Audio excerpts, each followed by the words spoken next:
I'm an addict. My name's Leah. It's a little late for me to be up trying to think about like spiritual principles, but I'm going to give it a try.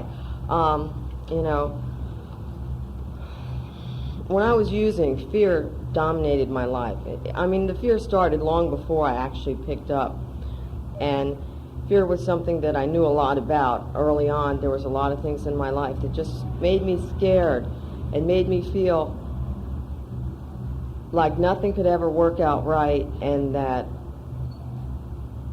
nothing ever would, and that everything that I ever ventured to do would fail. And one of the things that ruled my life was fear of failure, and I never ever was willing to try to do anything.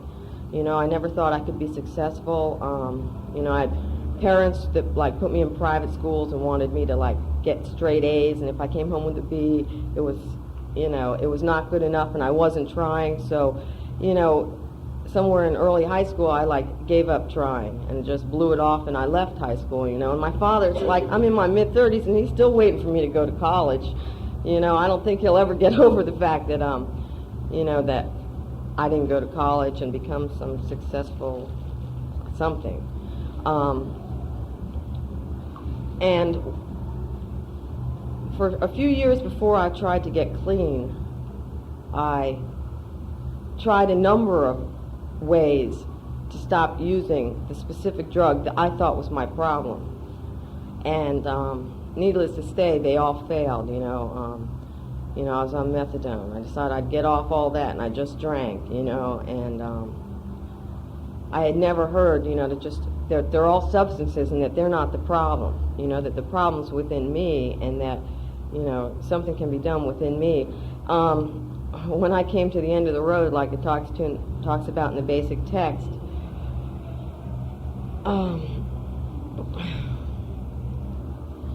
I was willing at that point to call Narcotics Anonymous. I had heard about NA several years before I actually got clean. I heard about it through a program that I was on that did not work, and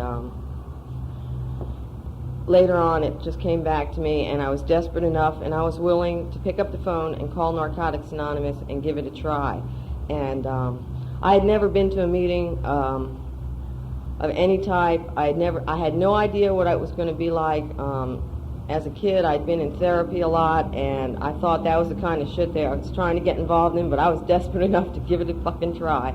And I picked up and called the helpline, and I found out where a meeting was, and I went there, and I got a little bit of a feeling of hope, and I still did not believe this could work for me.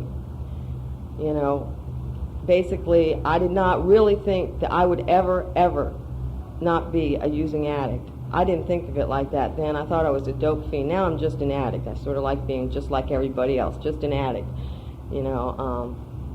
and I thought that I was destined to be that way forever, but I came to meetings and I listened, and I was listening to people, and I could tell that they'd been where I'd been, and that they were a lot like me, and they looked like they were enjoying life, and I definitely was not. I was miserable.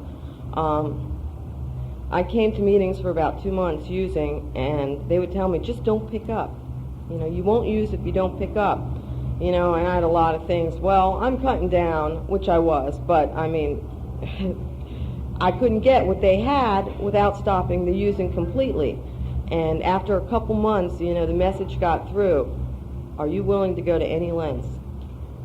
If you want what we have to offer, you better do it. And at that point, I got on a plane and I took off, and I went to my mom's out in L.A. and stayed in the valley, no car, no place to go, and I detoxed. She wasn't even there. She was in Vegas gambling, and it's like she came home 3 days later. I'd been through the worst of it, and she was like, what are you doing here? I was like, oh, I just thought I'd come for a visit.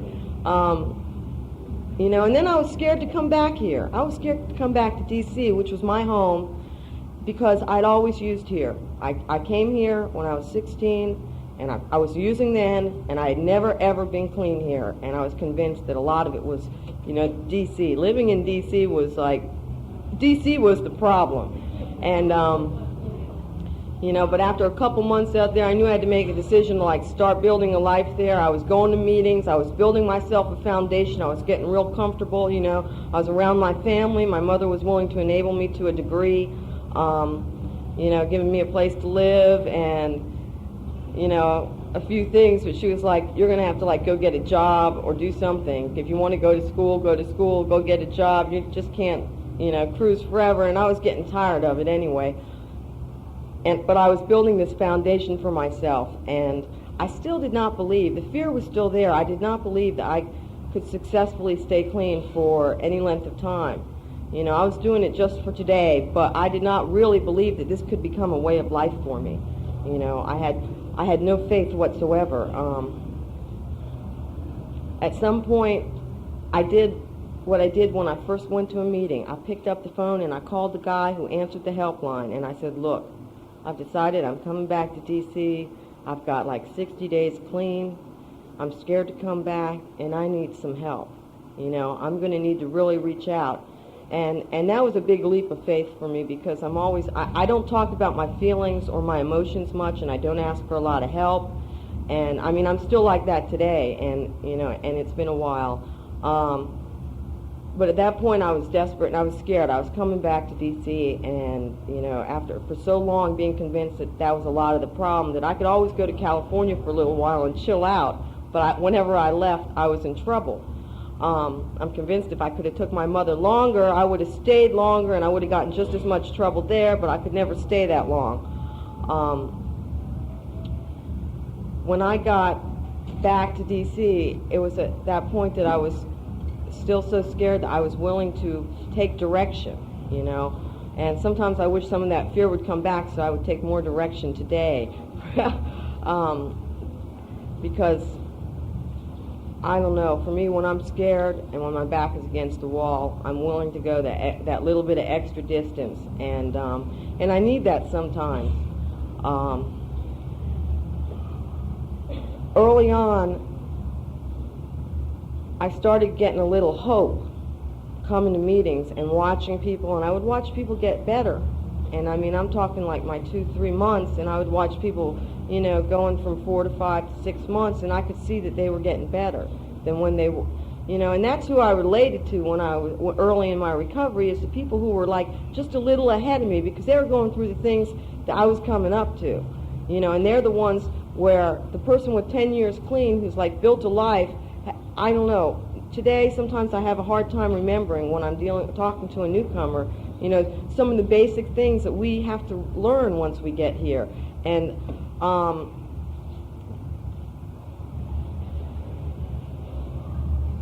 my faith started building when, I would hear about a higher power a lot in meetings, and I had no concept of a higher power.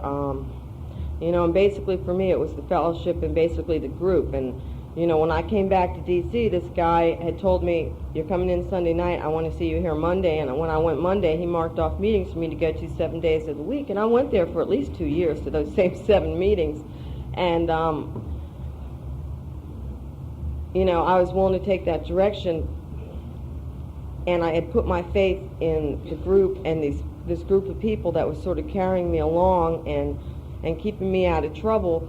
I still did not believe that I was going to stay here. I did not, I got this feeling when I came to a convention. I went to a convention, and when I came back to D.C., it was right after the World Convention in London. And I kept hearing all these people who had gone to the London Convention talk about what a great thing it was, all this. And all I heard about for 2 months was this convention in London. And I was like, okay, next convention that comes along, I'm going to go to this convention, right? So they all went to like London in September, and I wound up going to Norfolk in January. It wasn't quite the same thing, but what it gave me there was a feeling inside. It was my first chance to see Narcotics Anonymous outside of the groups, Narcotics Anonymous as a whole, working for like all sorts of different people coming together. You had the inner city and the rural bikers, you had these farmers coming in, and it was like, lawyers were there, and they're like all together in a room talking about feelings, and I had to believe at that point that there was like a higher power that was directing me here and giving me this feeling within myself that this is something, this could become a viable option. I do not have to fail my whole life. And a lot of faith came in there. A lot of my faith comes from faith by following through the process of, working the steps, I've been having a hard time with it for a couple of years, being totally unwilling, a lot of things happened to me in my active addiction. I had a couple kids and I had them taken away from me, and I haven't had any contact with them since I've been clean, and the state took them away and put them up for adoption. And I'm been sitting on my 9th step, and it's pretty much done except for these 2 amends, and basically, sort of putting my name out to be found and writing letters to their foster parents, and I've been totally unwilling to do that. And I guess that's sort of a lack of faith for me. And I can't even say it's a lack of faith because, I've gotten to the point in my recovery now where I believe that everything happens for a reason and that it happens in its own time. And I believe that at some point in my life, I will be reunited with my children. And whether we get along or not, or whatever happens out of it, at least I'll be able to talk to them and let them know that it wasn't that I didn't care. And that will mean a lot to me. They're getting to the point now where they're getting older. I think about having a teenage daughter, and it sort of blows my mind. But I have faith in this process that when the pain becomes unbearable, I'll get to it. And, I have a higher power today, and I don't know, I don't have a per se higher power where I can say, this is my higher power. But I have a feeling within myself that I'm being taken care of and that my needs will be met. Maybe not all my wants, but I have a lot of faith by going through experiences clean that I will get to where I'm meant to be in its own time, and that I really have no control over that as long as I'm moving forward and doing what I need to do. And a lot of the things I need to do are the same things that I needed to do when I walked into the rooms. I regularly attend meetings. I participate in my home group. I do service for the fellowship. I try and reach out to newcomers. And, and my life has gotten a lot better. I've gotten a lot of things in my life, and they can complicate life somewhat, and they're all things that I'm grateful for, but if they were all gone today, that would be all right. I could live with that. The thing that I've gotten the most out of since I got clean and since I came to Narcotics Anonymous is I've gotten a feeling for myself and who I am today, and that I'm grateful for that, and that I know that anywhere that I really want to go, the door is open for me and the road is there, and this journey, and I don't know where this journey that I've embarked on is going to take me. I've been clean a little while, and the last couple of years have really been a lot of major changes. In my life, and they've been good changes. It's I met this man, and it's just like an addict. I can't, wait for anything. I met this guy in June, pretty much moved in by August, and we were married in December, and this was 2.5 years ago, a little more than 2 years. And something, people were like, are you sure you're doing the right thing? And I'd been clean a few years, and it felt right. And I hadn't been in and out of a lot of relationships. I'd pretty much been on my own for a few years, and I was pretty comfortable with it when something was placed in my life to create a little chaos. But it's been a truly wonderful thing, and it's something that I'm grateful for. And I was, married before, and to be able to do things differently, and to be able to talk to my husband and get along with him, and have things. It's just amazing. I know that I'm being taken care of, and that's a really wonderful feeling, and that when things get insane in my life, I can get down on my knees and pray. And I don't know if I'm praying to a him or her, or what, but I know that when I'm praying for something, I can get a feeling that it will be all right no matter what, and that I'm being taken care of, and that if I'm going through something, it's because it's something that I need to go through, and that I will learn a lesson from it on the other side. And things don't come at me today, situations don't hit me today that are impossible for me to deal with, because having gone through things early on, it's like every situation that I go through clean, I'm learning from, and I'm learning how to deal with new ones that come along, and they seem to get a little more complicated, but decisions seem to be a little easier because I know what feels right, and I sort of know when it's like a God's will and it's my will, because when it's my will, it's like something's forced, and when it's God's will, things seem to like flow better, and that's a good feeling. And there's a whole lot, I think, more of God's will in my life than there is of self-will today, in that things are all right. I don't like my job, but I know why I'm there, and at some point I might be willing to change that, but things are all right, and I have a good feeling. I know sometimes I'll just be driving in the car with my husband, and it'll be like, life is really good. And for me, 7 years ago, my life was in utter desperation. I was trying anything I could do to get clean, and it took me a few months, but nobody could have told me when I got clean how I would feel today. And that is one of the most wonderful things that I've gotten. I can say my life is good, it's fulfilling, I've got good people in it, I care about people, and I have people who care about me. And those were things that I could not have, that I had nothing of when I got clean. I had nothing, and I had isolated myself from everybody so much. And it's like, I've been carried this far, and it's such a nice feeling to know, that I don't know what's in front of me, but I know that it's going to be all right. And just for today, I'm clean, and that's all that I really ask for. And everything else is like a blessing. Thanks for letting me share.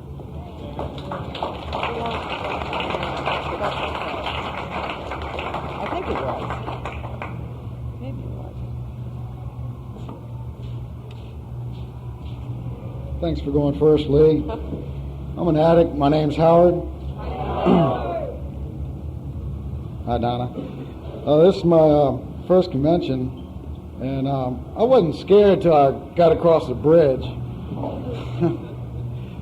I think I practiced this workshop over my head ever since I got the letter, and all I know is when I got here to the program, and I had messed around with it for years, starting back in '78. That there was a lot of fear. I was full of fear. I wasn't about to let any of you all know that I wasn't about to let any of you all know that I was scared, but I was one little scared pup inside. When I got here, I made sure I hung out with a bunch of real rough and tough people, and I had real long hair and long beard, and wore clothes that said stay away from me, and that's just because I didn't want anybody, I didn't want anybody to get to know me and find out what I was all about, and how empty I was, and how frail I was on the inside. I felt like I'd been a victim all my life. When I got here, I did a lot of pushing alcohol and drugs during my active use, and I thought for sure I was going to run into people that were out to get me once they, if they happened to get into the rooms before I did. And then I got here, and it's like, oh, there's that jerk that put me here, I really had those kind of fears going through me. But there was opportunity to meet a couple people just like that, not that we got into altercation or anything, but I was able to realize that they had gotten here, got the program, and they were about recovery. I had fear of rejection when I got here. Like this dance that's going on outside now. I guess my first 6 or 9 months in the program, I was scared, to go into a dance and ask somebody to, to dance, because I just could not take hearing somebody say no. And the couple times that I tried it, I just felt like it just melted into a little pile over in the corner, and a couple of my friends had to come over and pick me up and take me outside and just kind of like put me back together and say, okay, well, you tried this time, maybe next dance, give it another shot. Today I can get out in the middle of a dance floor. I don't care if there's anybody on there, I still won't take the initiative to ask women to dance, but I'll just get out there and do it by myself. I mean, that's the way I had to learn to work my program. I couldn't let anybody work my program. I had to do it. Right before the meeting started, I had that fear of failure was tearing me up inside, and I had to keep praying and praying and praying. I was very afraid of getting up here and falling flat on my face, or not saying something that I really wanted to say. But then I realized, through the program, that everything is God's will today. Everything is God's will for me. And that came very, very hard, but it was something it's a process, just like they talk about in the readings and in the basic text. And it doesn't happen overnight. We just keep showing up. Just like the first step was easy for me, but then finding a concept of a higher power and coming to believe in a higher power.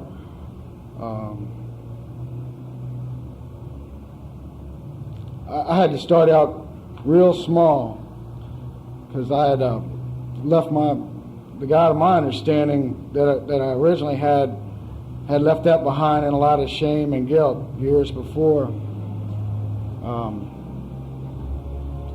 So I had to start with just like the people in the meeting rooms and the meeting rooms themselves. And it was even more simple than that. It was ceiling tiles and floor tiles and ashtrays. But I heard they can get thrown out and burned down. But I just kept having to find a bigger faith, because as I hung around in the program, I couldn't explain. The higher power I had. It was like what I was witnessing was a lot more than the higher power that I conceived could handle. So I just had to keep increasing his higher power. I learned from you people to keep coming to the meetings, to call people when I needed to talk to somebody.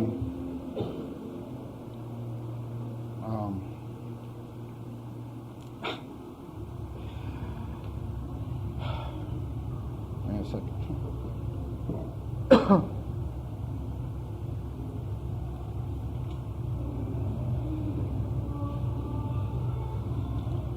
And I think the fear is starting to overcome me now, and I see a lot of people walking out of the room, and I'm saying, oh no.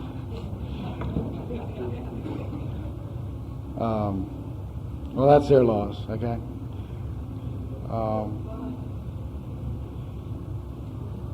anyway, I just know that the faith that I have today, I know that's what brought me here. That's what gets me through each day. I know what I was going to say now. I had lost, not only faith. I was fearful of people, fearful of a God of my understanding,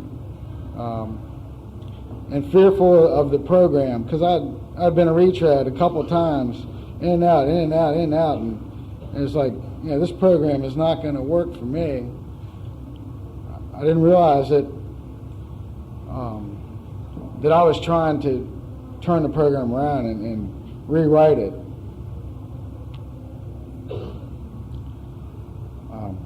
But coming to the meetings and watching people and see people that are coming in before me and after me and had more time and less time, and hearing them share what they were going through and the bottoms that they had hit, and just seeing them get better and improve and pass me on by. I was like, well, something must be working here.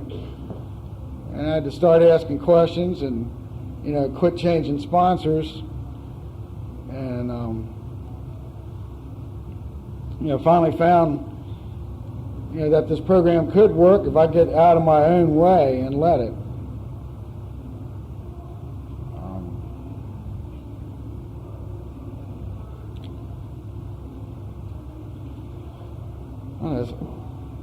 I know I have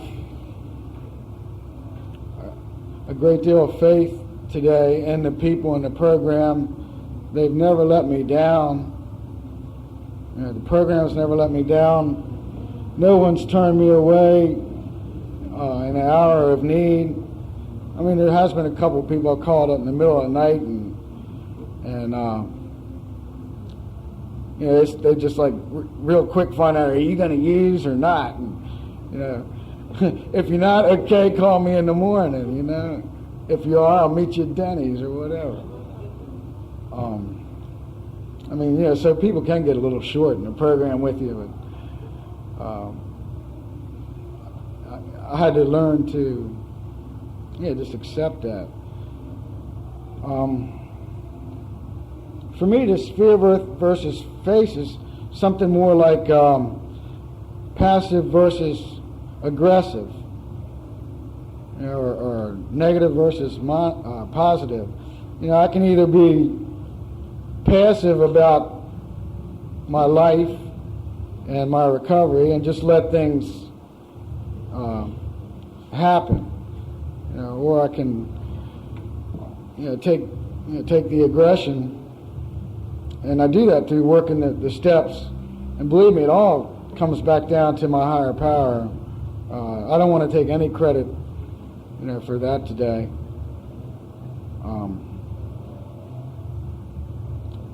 It's unbelievable the miracles and the blessings that I've had.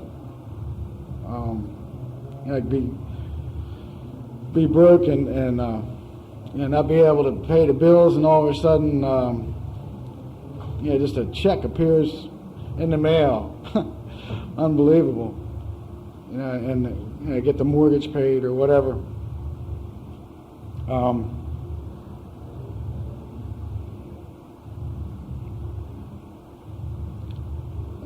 I guess my relationship with my higher power is the most important thing I have today, and it is truly a gift of this program. I know that I was trying to find out excuses not to make it here tonight, and because I got to turn around and drive back home and go to work in the morning, and I got this morning and I was feeling sick, and I didn't know whether that was just nervousness or the flu or what, but I just kept saying my prayers, kept calling on my higher power to pull me through. He got me here.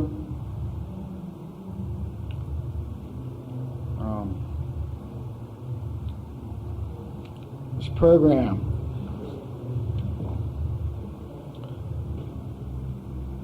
I don't know. I think anybody that stays clean today is a testimony to the program that it can work.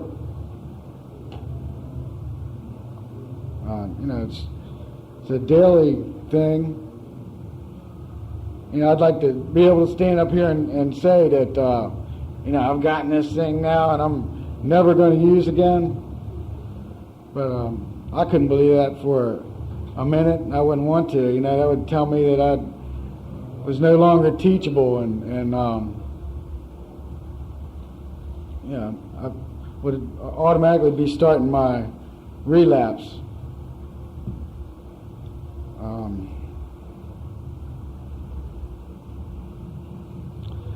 I can't think of what else I wanted to say right now. I guess I'll open the meeting up, and if I have a chance, maybe say something a little later.